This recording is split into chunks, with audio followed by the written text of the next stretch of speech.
तर काल आपण काही प्रश्न पाहिले होते किंवा खातेवही म्हणजे नेमकं काय असते, खातेवहीमध्ये नोंदी कशा केल्या जातात आणि जर्नल वरून खातेवहीमध्ये नोंदी कशा करायच्या हे आपण काल पाहिलं होतं. तर त्याच बाबी या ठिकाणी आपण पुढे नेऊया, कारण काल आपला तो प्रश्न अर्धवट राहिला होता. बरोबर आहे. सर्वांनी पाहिला का तो पुढे? कोण पीडीएफ मध्ये मी पाठवला होता, आला होता का पीडीएफ मध्ये सर्वांना?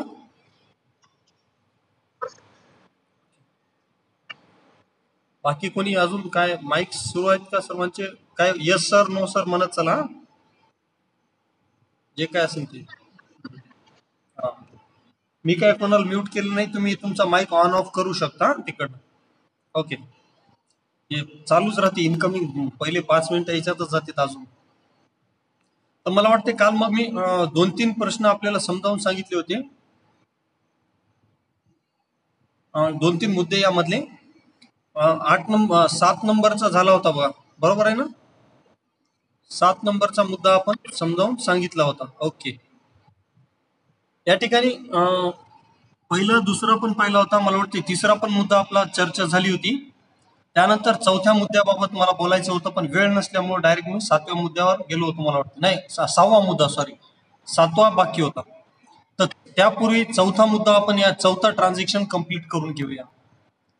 पहा ट्रान्झॅक्शन वर काय लिहिलंय चौथा नंबरचा, परचेस्ड गुड्स फॉर कॅश ₹4,000.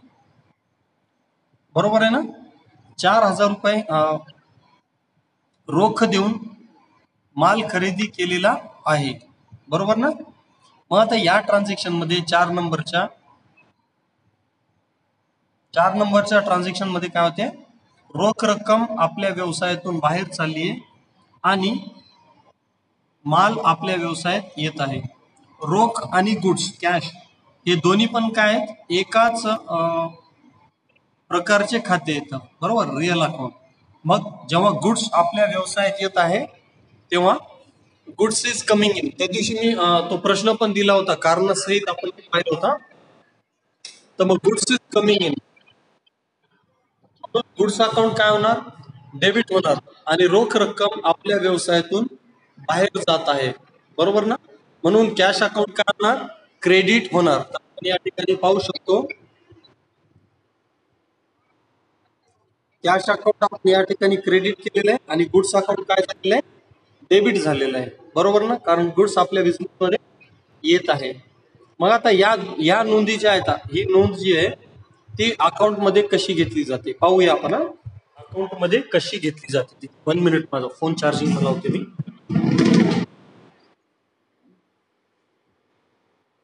थोडासा प्लीज तुमचा सर्वांचा आवाज बंद करता का तिकडनं? तर मग आता या ठिकाणी 2 अकाउंट इन्व्हॉल्व होत आहेत, एक गुड्स अकाउंट आहे आणि दुसरं कॅश अकाउंट आहे. तर गुड्स अकाउंट काय व्हायले, डेबिट व्हायले, बरोबर. मग गुड्स अकाउंट कुठे आहे पाहायचं, हे इथं गुड्स अकाउंट आहे. मग गुड्स अकाउंट डेबिट होतंय, तर क्रेडिट होणारं खातं कोणतं आहे, कॅश अकाउंट. मग वरचं खातं गुड्स आहे, तर त्याच्या डेबिट बाजूवर काय करायचं, जे नोंदीमध्ये खाली आलेलं अकाउंट आहे, कोणतं आलंय नोंदीमध्ये खाली अकाउंट, कॅश अकाउंट. तर हे कॅश अकाउंट काय करायचं, डेबिट बाजूला लिहायचं. हे या पद्धतीने आपण घेतलं, गुड्स अकाउंट इथं आहे, हे डेबिट, आणि त्याच्या उजव्या बाजू डाव्या बाजूला म्हणजे डेबिट साईडला 4,000 रुपयाची नोंद आपण घेतलेली आहे, ही 4,000ची. मग आता हे जे कॅश गुड्स अकाउंटला एक नोंद आली डेबिट बाजूला, बरोबर. मग आता कॅश अकाउंटला याचा इफेक्ट कुठे येणार, जर गुड्सच्या डेबिटला आला तर कॅश अकाउंटच्या कुठे येणार, क्रेडिट बाजूला येणार. हे इथं 4,000ची नोंद झालेली आहे, आपल्याला लास्टला दिसते. ठीक आहे, या पद्धतीनं नोंदी करायच्या आहेत आपल्याला. कॅश अकाउंट क्रेडिट झाले म्हणून क्रेडिट बाजूला नोंद आली बघा, बाय गुड्स अकाउंट 4,000 रुपये, आणि त्याचा सेकंड इफेक्ट गुड्स अकाउंटच्या डावे बाजूला घेतलेला आहे आणि ते बाण पण दाखवले. या पद्धतीनं खातेवहीमध्ये नोंद करायच्या असतात. त्यानंतर 5वा मुद्दा आहे बघा, फर्निचरचा, बरोबर. इथं पाहू आपण, purchased furniture from R and company. R and company कडून ऑन क्रेडिट म्हटले, नाव पण दिले आणि क्लिअर सांगितले, उधारीवर 1,000 रुपयाचं फर्निचर खरेदी केलेलं आहे. मग फर्निचर ही संपत्ती आहे आणि देणारा कोण आहे तर दुसरा एक व्यवसाय आहे. काय नाव त्याचं? R and company. मग इतर व्यवसायाचं खातं हे पर्सनल अकाउंट समजल्या जाते. बरोबर, पर्सनल अकाउंट. मग पर्सनल ते आर अँड कंपनी आपल्याला उधारीमध्ये फर्निचर देत आहे. म्हणजे आपल्याला आर अँड कंपनीकडून काय फायदा मिळत आहे. बरोबर, आर अँड कंपनीकडून फायदा मिळतोय. Credit the giver. हा सर, गजबिया सर. तर आर अँड कंपनी आपल्याला फायदा देत आहे, राईट. म्हणून आर अँड कंपनीचं अकाउंट काय करावं लागेल? क्रेडिट द गिव्हर या नात्यानं क्रेडिट करावं लागेल. हे इथं केलेलं आहे बघा, टू लिहून. बरोबर. आणि फर्निचर ही संपत्ती आहे, आपल्या खात्यात येत आहे, सॉरी आपल्या व्यवसायात येत आहे. म्हणून फर्निचर अकाउंट काय केलं? डेबिट केलं. मग आता हे दोन्ही अकाउंट आपल्याला तयार करायचे. आर अकाउंट पण तयार करायचं आणि फर्निचर अकाउंट पण तयार करायचं आहे. मग हे या ठिकाणी आर अकाउंट तयार केलंय बघा. ठीक आहे, हे आर अकाउंट आणि त्याच्या खाली काय फर्निचर अकाउंट तयार केलेलं आहे. ठीक आहे. मग फर्निचर अकाउंट वर लिहिलेलं आहे, म्हणजे इथं डेबिट केलंय तर काय करायचं? फर्निचर अकाउंटच्या डेबिट बाजूला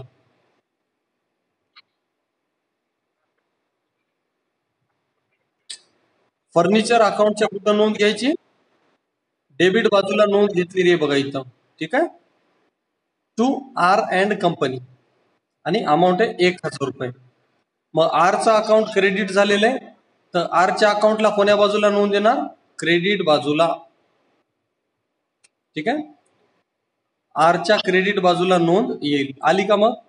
ठीक आहे, 1,000 रुपयाची म्हणजे. आणि हा बाण पण दाखवलेला आहे बघा, कशा पद्धतीनं हा बाण कशा पद्धतीनं डेबिटवर आणि क्रेडिटवर नोंदी केल्या जातात ते आपल्याला दाखवलेलं आहे. त्यानंतर मग सॅलरीचं ट्रान्झॅक्शन 6 तारखेचा आपण काल पाहिला होता, 7चा पाहूया. आता इथं एक गोष्ट लक्षात घ्यायसारखी आहे बघा, की आपण ही नोंद जर्नलमध्ये केली. ठीक आहे, यापूर्वीच्या पण काही नोंदी असू शकतात. तर मग या एवढ्या 5-6 नोंदीवरून आपण सांगू शकतो का की फर्निचर अकाउंटला शिल्लक किती आहे ते आपण सांगू शकतो का? नाही सांगू शकत, कारण फक्त आपल्याकडे या एवढ्या 5-7 नोंदी आहेत. कदाचित यापूर्वी काही फर्निचर खरेदी केलेलं असेल. हा, म्हणून मग आपण या जर्नल एंट्रीज वरून सांगू शकत नाही की फर्निचर 1,000चं आहे का किती हजारचं आहे आपल्याकडे. ठीक आहे, आणि असं करेक्ट माहिती सांगण्यासाठीच आपल्याला काय करावं लागते?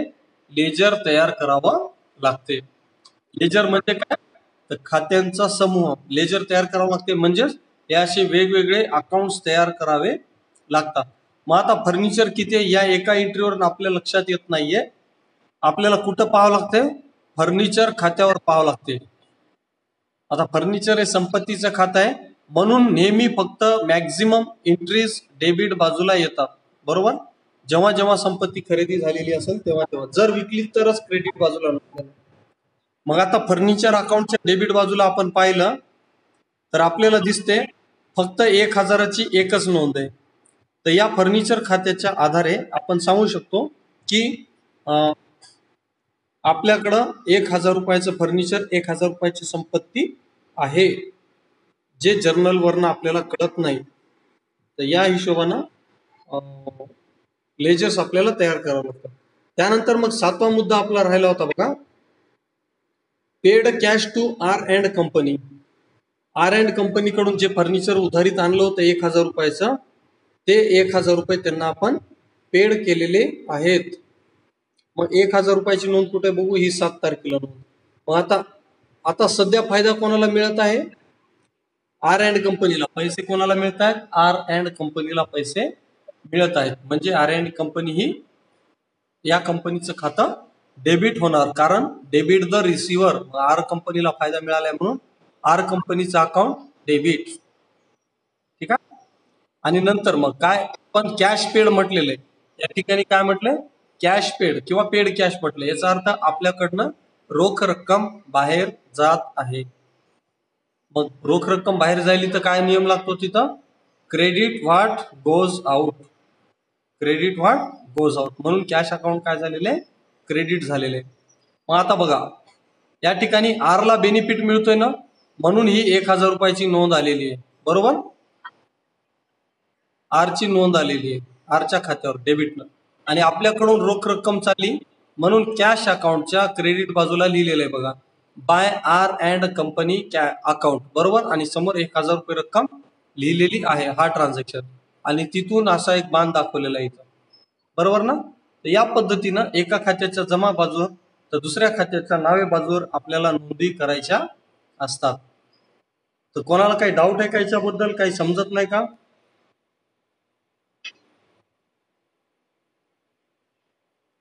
Okay, hope so there will be no any doubt. खालची माहिती पाहूया, खाली काय लिहिले ते थोडं मोठं करून दाखवतो मी. एक्स्ट्रा इन्फॉर्मेशन काय दिलेली आहे बघा, from the above chart it will be noted that, असं लिहिले. काय नोटेड दॅट तर पाहू आपण, काय आपल्याला समजते या चार्टवरनं. 1 नंबरला दिलाय पोस्टिंग इज मेड, इथं वाचतोय मी, posting is made to the debit side of an account which is debited in journal entry. जे खातं जर्नल एंट्री मध्ये डेबिट झालेलं आहे,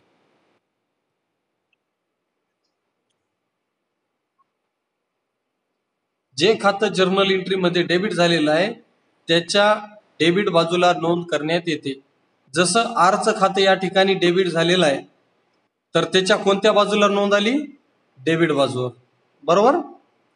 किंवा सॅलरी अकाउंट एंट्री मध्ये काय झालेलं आहे, डेबिट झालेलं आहे, तर सॅलरी अकाउंटच्या कोण्या बाजूवर नोंद आलेली आहे, डेबिट बाजूवर नोंद आलेली आहे. सॅलरीच्या क्रेडिट बाजूवर नोंद आहे का, नाहीये कुठंच इथं, बरोबर ना.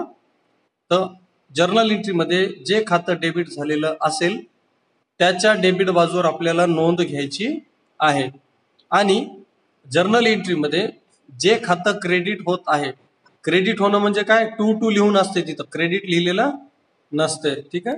जे खातं क्रेडिट झालेलं आहे त्या खात्याच्या क्रेडिट बाजूवर नोंद केली जाते. जसं इथे एक एक्झाम्पल दाखवतो मी, कॅपिटल अकाउंट क्रेडिट झालेलं आहे, ठीक आहे. कॅपिटल अकाउंट क्रेडिट झालंय तर कॅपिटल अकाउंटच्या कोण्या बाजूला नोंद येईल, क्रेडिट बाजूलाच नोंद येईल, ठीक आहे. तर कॅपिटल अकाउंटच्या क्रेडिट बाजूला नोंद आलेली आहे, या ठिकाणी आपण पाहू शकतो, ठीक आहे. तर हे मूलभूत नियम लक्षात ठेवायचे की जर्नल वरून लेजर मध्ये नोंदी कशा घ्यायच्या ते. त्यानंतर दुसरा पॉइंट दिलेला आहे, name of the credit account. हा, name of the credit account म्हणजे क्रेडिट होणाऱ्या खात्याचं नाव is written on the debit side of the account, ठीक आहे. इथं डेबिट साइड लिहायला पाहिजे होतं, डेबिट अकाउंट लिहिल्या. तर name of the credit account is written on the debit account, ठीक आहे. मग क्रेडिट अकाउंट कोणतं आहे, क्रेडिट होणारं खातं कोणतं आहे, कॅपिटल अकाउंट. मग ते कुठं लिहिलं जाईल, डेबिट अकाउंट, ठीक आहे. हे क्रेडिट होणारं खातं डेबिट अकाउंटच्या डेबिट बाजूला लिहिलं जाईल. आणि त्यानंतर name of the debit account is written on the credit account म्हणजे नावे होणाऱ्या खात्याचं नाव जमा होणाऱ्या खात्यावर लिहावं लागेल, नावे होणाऱ्या खात्याचं नाव जमा होणाऱ्या खात्याच्या जमा बाजूवर लिहावं लागते. जसं कॅपिटल अकाउंट काय व्हायला, या ठिकाणी कॅपिटल अकाउंट जमा होत आहे तर याच्या कोणत्या बाजूवर नोंद होणार, जमा बाजूवर नोंद होणार. आणि जमा बाजूवर कोणतं खातं लिहायचंय, नावे होणार, ठीक आहे.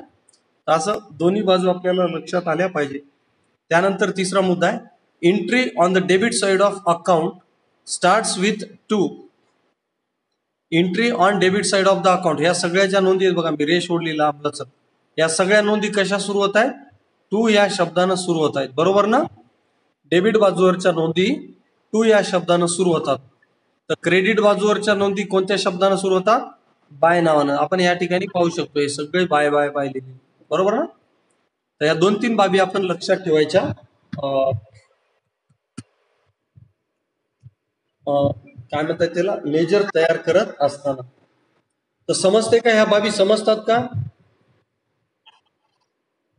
हॅलो, समजतात. 11th मध्ये जवळपास झालेलंच आहे, नियर अबाउट झालेलं आहे सगळं, बरं का. तर तेच ते आपण थोडस रिपीट घेते आता घेत आहोत आपण. आणि एक बाब या ठिकाणी की आता मी लेजरची अजून थोडीशी माहिती आपल्या ग्रुपमध्ये पाठवलेली आहे. तर आता लेजर कडून आपण जाऊया तेरीस पत्रकाकडे. ठीक आहे, तेरीस पत्रकाकडे. तेरीस पत्रक म्हणजे काय असते कोणाला माहिती आहे का? ताळेबंद म्हणजे सॉरी, त्याला परीक्षा सूची म्हणतो आपण, किंवा ट्रायल बॅलन्स असं देखील म्हणतो.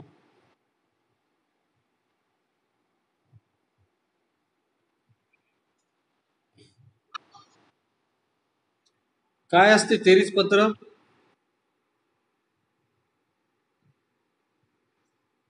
हम्म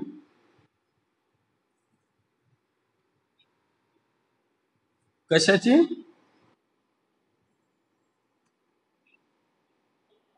शिल्लकांची यादी. हा, अजून अजून कोणी? सिम्पली तेरीस पत्रकाला किंवा ट्रायल बॅलन्सला आपण काय म्हणू शकतो? It is a list of the trial balance is the list of the closing balances of various accounts. Okay, closing balance म्हणजे शिल्लकांची यादी. आणि कशा? तर डेबिट किंवा क्रेडिट क्लोजिंग बॅलन्सेसची ही यादी असते. And for which purpose we prepare the trial balance? to know the arithmetical accuracy of our accounts, we have to prepare the trial balance. जर ट्रायल बॅलन्स कशासाठी? लेख्यांची गणितीय अचूकता तपासणे या करिता तेरीस पत्रक तयार करण्यात येत असते. बरोबर ना? गणितीय अचूकता कशी तपासणार मग आपण? तर जर तेरीस पत्रकाच्या नावे बाजूची बेरीज आणि जमा बाजूची बेरीज जर आपोआप सारखी आलेली असेल तर आपण त्याला तेरीस पत्रक जुळलं असं म्हणतो. आणि आपण ज्या शिल्लका काढलेल्या आहेत त्या शिल्लका बरोबर आहेत असं देखील आपण म्हणतो. ठीक आहे, नॉर्मल परिस्थितीत हे करेक्ट असते. दोन्ही बाजू जर बरोबर आल्या तर आपले लेखे करेक्ट आहेत असं समजलं जाते. त्याच्यात पण चुका जर राहिल्या, टू वे चुका जर राहिल्या, दुतर्फी चुका, तर तेरीस पत्रक जुळते, ते करेक्ट आहे असं आपल्याला म्हणता येत नाही. पण नॉर्मल परिस्थितीत तेरीस पत्रक जर जुळत असेल तर आपलं उत्तर बरोबर आलेलं आहे असं समजल्या जाते. अजून काही? आपण जाऊया तेरीस पत्रकाकडे, आपण थोडस डिस्कशन करूया तेरीस पत्रकावर. मग तेरीस पत्रक किती प्रकारे तयार करता येते कोणाला माहितीये का?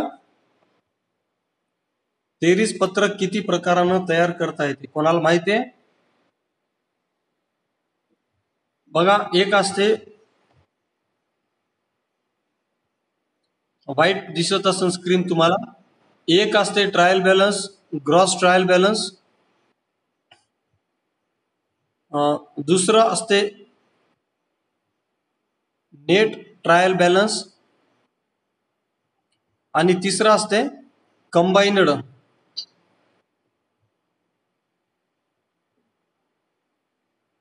कंबाईनड किंवा संयुक्त त्याला म्हणू शकतो आपण. आता हे चुकायला आपोआप समजा कंबाईनड. तर याच्यामध्ये काय असते की, जाऊ द्या चुकायला काहीतरी. तर कंबाईनड म्हणजे याच्यात काय असते, ग्रॉस मध्ये फक्त ज्या बेरीज आहेत लेख्यांच्या त्या नावे आणि जमा बाजूच्या बेरजा दोन्ही पण लिहिल्या जातात प्रत्येक खात्याच्या ग्रॉस ट्रायल बॅलन्स मध्ये.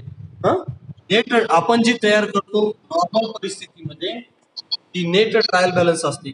नेट ट्रायल बॅलन्स म्हटलं तर काय, ज्या फक्त शिल्लका काढतो आपण आणि त्या लिहितो त्याला नेट ट्रायल बॅलन्स म्हणायचं. आणि कंबाईनड म्हणलं तर काय, तर त्याच्यामध्ये नावे आणि जमा बाजूच्या बेरजा पण लिहिल्या जातात आणि शिल्लका पण त्या ठिकाणी काढल्या जातात. त्याला आपण कंबाईनड किंवा कंपोजिट ट्रायल बॅलन्स असं म्हणू शकतो. प्लीज थोडस, हॅलो, थोडस आवाज बंद केलं तर बरं होते.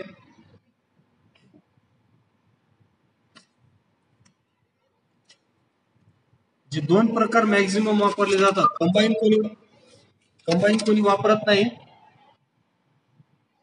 जे ग्रॉस आणि नेट ट्रायल बॅलन्स जे वापरले जातात ते तुम्हाला मी दाखवून देतो एका मिनिटात. हा,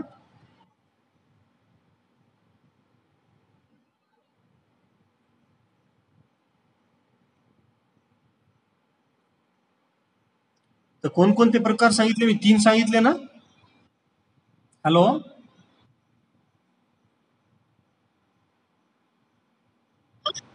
हा, 3: ग्रॉस, नेट आणि कंपाऊंड म्हणा, कंबाईन म्हणा किंवा ठीक आहे. तर ते त्यापैकी 2 सर्वाधिक वापरले जातात. कोणते कोणते? तर एक वापरला जातो नेटचा, जे आपण नेहमी पाहतो समजा, तो फॉर्मॅट जास्त वापरला जातो. आणि दुसरा आहे ग्रॉसचा. ग्रॉस म्हटलं तर दोन्ही बाजूच्या टोटल्स लिहिल्या जातात. दिसते का? दिसतंय ना दोन्ही पण? एक नंबरला नेट ट्रायल बॅलन्स आहे बघा, सॉरी ग्रॉस ट्रायल बॅलन्स आहे, आणि या ठिकाणी नेट ट्रायल बॅलन्स आहे. ठीक आहे. दोन्ही मध्ये काय फरक दिसतोय? सिरियल नंबर आहे, नेम ऑफ अकाउंट आहे, LF आहे. या ठिकाणी काय डेबिट टोटल आहे आणि या ठिकाणी काय क्रेडिट टोटल आहे. इथं आता चुकीनं झालेले बघा, हे टोटल इथं येत नाही. हे क्रेडिट टोटल हे समजा असं यायला नाही पाहिजे. टोटल नसतं इथं. काय ते बॅलन्स काय नाही की. ठीक आहे. इथं आहे ना, इथं बी बॅलन्स येते आणि इथं पण काय ते बॅलन्सेस येतात. कारण तुम्ही पाहू शकता या ठिकाणी समजा डेबिट जे खात्याचं शिल्लक असते तेच दाखवले आणि या ठिकाणी ज्या खात्यांना क्रेडिट शिल्लक असते तेच या ठिकाणी दाखवण्यात आलेलं आहे. आणि आपण इथं पाहिलं तर वाचू पण शकतो आपण, ग्रॉस ट्रायल बॅलन्स म्हणजे काय. A trial balance, which is called as a gross trial balance, when it is prepared, हे तर वाचतोय बघा मी, when it is prepared on the basis of total of debit side and of credit side. म्हणजे डेबिटची बेरीज घेतली जाते आणि क्रेडिटची बेरीज घेतली जाते. इथं पाहू शकतो आपण. ठीक आहे. डेबिट आणि क्रेडिट दोन्हीच्या रक्कम आलेल्या आहेत. आता कॅश अकाउंटची सरासरी कोणती असते? डेबिटचीच असते, पण इथं कॅश क्रेडिटची पण लिहिलेली आहे, बरोबर ना. या पद्धतीनं ग्रॉस ट्रायल बॅलन्स तयार केली जाते. आणि नेट ट्रायल बॅलन्स काय? तर नुसती शिल्लका ज्या आहेत, फक्त शिल्लका ज्या आहेत त्या घेतल्या जातात. इथं आपण वाचू शकतो, a trial balance is called as net trial balance when it is prepared on the basis of debit balances and credit balances of various account. ठीक आहे. फक्त शिल्लकांसह तयार केलेली तेवीस म्हणजे नेट ट्रायल बॅलन्स असते. मग आता या ठिकाणी आपल्याला काही बाबी लक्षात आल्या पाहिजेत किंवा काही माहीत असणं गरजेचं आहे. काय गोष्टी माहीत असणं गरजेचं आहे की समजा तुम्हाला तेरीस पत्रक तयार करायला सांगितलं, मी फक्त सपोज एक प्रश्न लिहायलो आपण फायनल अकाउंटचा, आणि मी सांगत चाललो item capital 2000, debtors 500, bad debts 100, bank loan 1000, असे रक्कम तुम्हाला मी सांगत चाललो आणि ट्रायल बॅलन्स तुम्ही तयार करताय तिकडे प्रश्नाची. ठीक आहे. तर मग कशी तयार करणार ट्रायल बॅलन्स? मग कॅपिटल अकाउंटचं बॅलन्स कुठं लिहायचं, बँक ओव्हरड्राफ्टचं बॅलन्स कुठं लिहायचं, किंवा इतर जे अकाउंट्स आहेत वेगवेगळे त्यांचं बॅलन्स कुठं लिहायचं, हा प्रश्न आपल्या कन्फ्युजन मध्ये येतो. किंवा विद्यार्थ्यांना जरी माहीत असलं की पर्टिक्युलर आयटम डेबिट बाजूला लिहावं, पर्टिक्युलर आयटम क्रेडिट बाजूला लिहावं, हे जरी माहीत असलं तर त्याच्या मागचं सायंटिफिक कारण मी तुम्हाला सांगून देतो. तर लक्ष देऊन ऐका. जेवढे खर्चांचे खाते आहेत, खर्च, हानी, नुकसान, आणि तिसरं संपत्ती, या 3 खात्यांच्या शिल्लका नेहमी नावे बाजूला दाखवल्या जातात किंवा नावे रकान्यामध्ये लिहिल्या जातात ट्रायल बॅलन्सच्या. काय काय म्हणलं मी? एक संपत्ती, दुसरा खर्च आणि तिसरा नुकसान किंवा हानी. हे 3 अमाऊंट आपण नावे रकान्यामध्ये लिहित असतो. त्यानंतर सर्व प्रकारच्या देयता, सर्व प्रकारचे उत्पन्न व लाभ आणि भांडवल या 3 बाबी जमा रकान्यात लिहिल्या जातात किंवा तेरीस पत्रकाच्या जमा बाजूवर लिहिल्या जातात. हे कायम लक्षात ठेवायचा. काय सांगितलं, या खाते कोणत्या नावे बाजूला लिहायचे आणि कोणते जमा बाजूमध्ये लिहायचे ते. आणि पुन्हा अजून काही गोष्टी सांगतो मी. संपत्तीचे जे अकाउंट्स असतात, कोणत्याही संपत्तीचं अकाउंट असू द्या, मग ते करंट असेट असो नाहीतर फिक्स्ड असेट असो, संपत्तीचे लेखे नेहमी डेबिट बॅलन्स दाखवतात, नावे शिल्लक दाखवतात. ठीक आहे. त्यासोबतच खर्चाचे सर्व खाते देखील, खर्चाचे व हानीचे सर्व खाते देखील नावे शिल्लक दाखवतात. ठीक आहे. या उलट सर्व देयतांचे लेखे हे जमा शिल्लक दाखवतात. भांडवल खाते पण नेहमी जमाच असते, जमा शिल्लक असते. आणि उत्पन्न व लाभ देखील नेहमी जमा शिल्लक दाखवत असतात. या बाबी आपण लक्षात ठेवायच्या. याच्यावर परीक्षेमध्ये MCQs येऊ शकतात, प्रश्न येतात त्याच्यावर एक मार्काला. ठीक आहे. तर मग अजून ट्रायल बॅलन्स बद्दल थोडीशी माहिती तुम्हाला मी पाठवतो. मी काय सांगितलं ते आठवण्याचा प्रयत्न करा. आता काय सांगितलं ते आठवण्याचा प्रयत्न करा.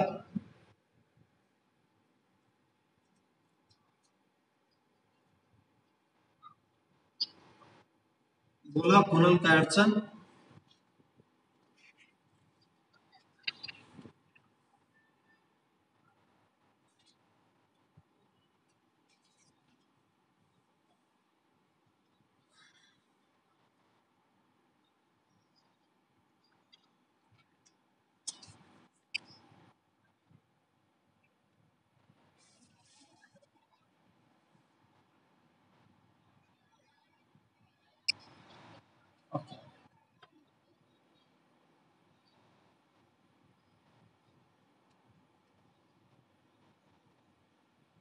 आहेत ना, सर्व उपस्थित आहेत ना? काय मेसेज आला पाहिजे, मेसेज आला पाहिजे काय वाय असा. ओके. या ठिकाणी ट्रायल बॅलन्स बद्दल काय माहिती आलेली आपल्या समोर. तर आता ट्रायल बॅलन्स मी अगोदर पण काय सांगितलं की लेख्यांची, ओके येते सर्वांना समजते, काही ना काही आवाज पण येतो. तर लेख्यांची गणिती अचूकता तपासण्यासाठी, म्हणजे सर्व लेख्यांच्या बेरजा व शिल्लका बरोबर आहेत का नाही हे तपासण्याकरिता तेरीस पत्रक तयार केलं जाते. ठीक आहे. आणि ती यादी असते, सर्व खात्यांच्या नावे व जमा शिल्लकांची यादी असते. ठीक आहे ना. तर मग आता या ठिकाणी काही प्रायमरी इन्फॉर्मेशन दिलेली आहे बघा. पहिला पॅराग्राफ 2 मिनिटात मी समजून सांगतो. आपण कोणतं तत्व फॉलो करतो लेखे लिहिण्यासाठी? द्विनोंद पद्धतीचं. बरोबर आहे. मग डबल एंट्री सिस्टीम नुसार एका ट्रान्झॅक्शनची नावे बाजूला कोणत्याही खात्याच्या असो, कुठल्याही खात्याच्या, जेवढे 100, 200, 500 खाते आपण तयार करतो तेवढ्यापैकी कुठल्या तरी एका खात्याच्या नावे बाजूवर नोंद होते आणि तेवढ्याच रक्कमेनं कुठल्या तरी दुसऱ्या खात्याच्या जमा बाजूवर नोंद होते. याचा अर्थ काय झाला? तुमच्या सगळ्या खात्याच्या नावे बाजूची बेरीज आणि सगळ्या खात्यांच्या जमा बाजूची बेरीज काय व्हायला पाहिजे? सारखी यायला पाहिजे. कारण व्यवहार एकच असतो, रक्कम पण एकच असते, पण ती 2 बाजूवर लिहिली जाते. यामुळे दोन्ही बाजू कशा झाल्या पाहिजे? सारख्या झाल्या पाहिजे. बरोबर. हे साधं गणितीय सूत्र आहे.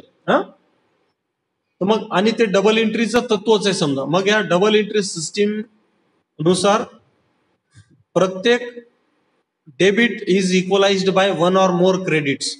म्हणजे तुम्ही डेबिट बाजूवर जर एक नोंद केली, एका रकमेची नोंद केली, तर तेवढ्याच रकमेची नोंद कुठं आली पाहिजे? कुठल्या तरी खात्याच्या जमा बाजूवर आली पाहिजे. किंवा त्या उलट जर तुम्ही every single credit is equalized by 1 or more debit, म्हणजे प्रत्येक क्रेडिटवरच्या प्रत्येक व्यवहाराकरिता डेबिट बाजूवर पण नोंद झाली पाहिजे. म्हणजे तुम्ही डेबिटवर एखादा व्यवहार लिहिला की तात्काळ कुठल्या ना कुठल्या खात्याच्या क्रेडिटवर सुद्धा त्याची नोंद आली पाहिजे, जसं लेजर मध्ये आपण पाहिलं. ओके. यासोबतच क्रेडिटवर एखादी नोंद केली तर डेबिटवर पण कुठं ना कुठं ती नोंद आली पाहिजे. म्हणजे दुसऱ्या शब्दामध्ये या ठिकाणी सांगितले, in other words every debit amount has the total corresponding credit effect.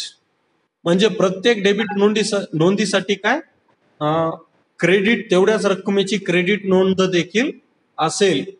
आणि देअरफॉर यामुळेच टोटल ऑफ ऑल डेबिट्स म्हणजे सर्व डेबिटची बेरीज किंवा सर्व खात्यांच्या डेबिट बाजूची बेरीज must be equal to the total of all credits. काय म्हटले की सगळ्या खात्यांच्या डेबिट बाजूची बेरीज ही त्या खात्यांच्या क्रेडिट बाजूच्या रक्कमा एवढी आली पाहिजे, इक्वल आली पाहिजे. बरोबर आहे. आणि जर ती येत नसेल इक्वल तर आपण काय म्हणतो, काहीतरी चूक झालेली आहे. मग at the end of accounting year ledger accounts are closed. सगळे खाते काय करतात, क्लोज करतात. आणि प्रत्येकाचे आपण काय करतो, शिल्लका काढतो. Their balances are drawn.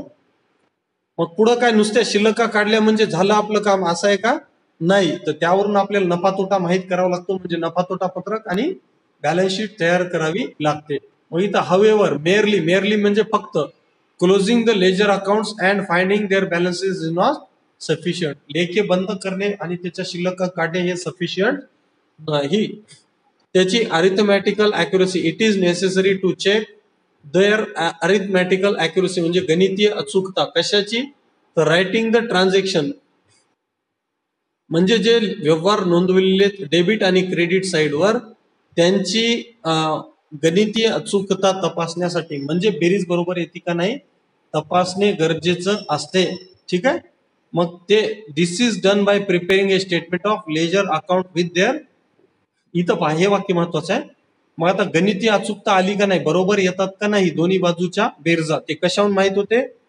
This is done bye म्हणजे हे कशावरून पूर्ण केलं जाते, बाय प्रिपेरिंग ए स्टेटमेंट, एक विवरण तयार केलं जाते. कशाचं विवरण असते, तर ledger accounts with their respective debit and credit balances. म्हणजे तेरीस पत्रक ही फक्त शिल्लकांची यादी असते का, नाही. लेख्यांच्या नावाची यादी असते आणि त्याच्यासोबत काय असते, त्यांच्या नावे किंवा जमा शिल्लका देखील असतात. तेरीस पत्रक म्हणजे काय, विविध खात्यांची त्यांच्या नावे किंवा जमा शिल्लकासह तयार केलेली यादी म्हणजे तेरीस पत्रक होय. ठीक आहे. हे इथं दिलेच बघा, by preparing a statement of ledger accounts म्हणजे त्यांच्या नावं समजा, with their respective debit and credit balances म्हणजे त्यांच्या जमा नावे बाजूच्या शिल्लकांसह. ठीक आहे. Such statement is often known as trial balance. या अशा परिपत्रकाला किंवा प्रपत्राला काय म्हणतात, ट्रायल बॅलन्स असं म्हणतात. त्यानंतर या ठिकाणी मिनिंग दिलेला आहे बघा, मिनिंग ऑफ ट्रायल बॅलन्स दिलेला आहे. आपण वाचू शकता तिथं खाली काय, ए ट्रायल बॅलन्स. समजते ना काय सांगायला अर्थ, ते थोडं फास्ट व्हायला मला कळते बट समजते आपल्याला. मग हे ट्रायल बॅलन्स इथं दिले बघा. आणि ही जी वरी माहिती लिहिलेली आहे ना, ही पण अतिशय सोपी आहे, असं काही अवघड नाही या ठिकाणी. हा तुम्ही वाचलं तरी चालते, मी पाठवतो ग्रुपमध्ये तुम्हाला.